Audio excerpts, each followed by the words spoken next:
In the heart of the whispering jungle, where sunlight danced through the thick leaves and the air hummed with the songs of strange birds, lived a little tiger named Ravi. Ravi had fur as bright as a marigold and stripes as dark as the richest earth.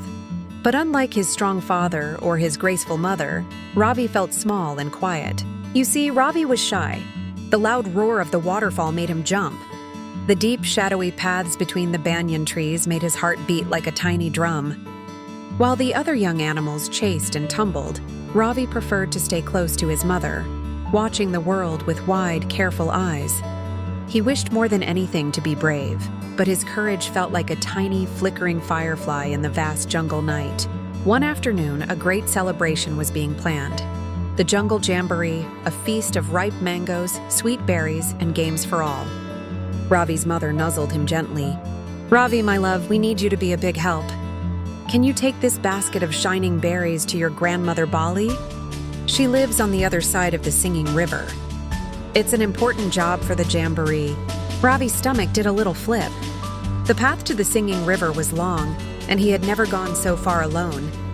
But he saw the trust in his mother's eyes and puffed out his small chest. "I can do it," he said, his voice barely a whisper. At first, the path was familiar and sunny, but soon the trees grew taller, weaving their branches into a canopy that made everything dim and green. Crack! A twig snapped somewhere to his left. Ravi froze, his stripes seeming to stand on end. It was just a family of scurrying mongooses, but to Ravi, it sounded like a monster. The mongooses passed by without even noticing him. A tiny spark of confidence flickered inside him. My stripes helped me blend in, he thought. Further on, he reached the gurgling brook. The stepping stones looked slippery and very far apart. The water gurgled loudly and it seemed so deep. Ravi's paws felt stuck to the ground. He looked down at his reflection in the water, a small, worried tiger. But then he saw the steady, dark stripes on his legs. They reminded him of the strong, steady roots of the old jungle trees. Taking a deep breath, he focused on one stripe at a time, placing each paw carefully on the next stone until he was safely on the other side. The spark inside him grew a little brighter. My stripes made me steady.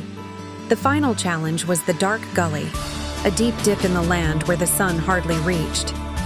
It was filled with strange, shifting shadows. A low growl rumbled from the darkness. Ravi's instinct was to turn and run all the way home. But then he thought of his grandmother waiting for the berries and the jamboree that needed them. He thought of how his stripes had helped him hide and had helped him be steady.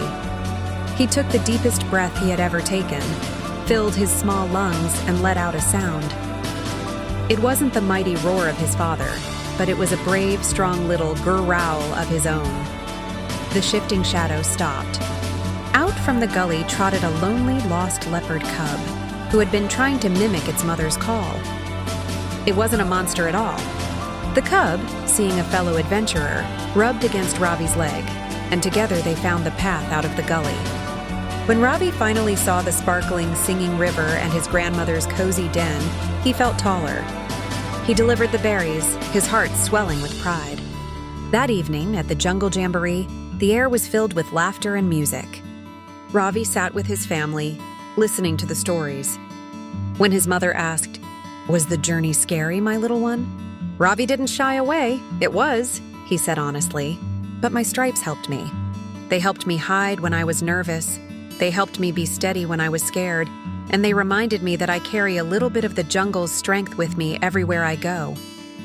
His mother smiled, her eyes shining with love.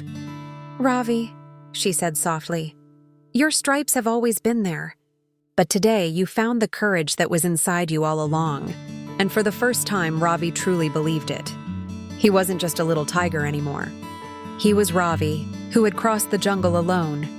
And his stripes, once just marks on his fur, now felt like badges of his very own bravery.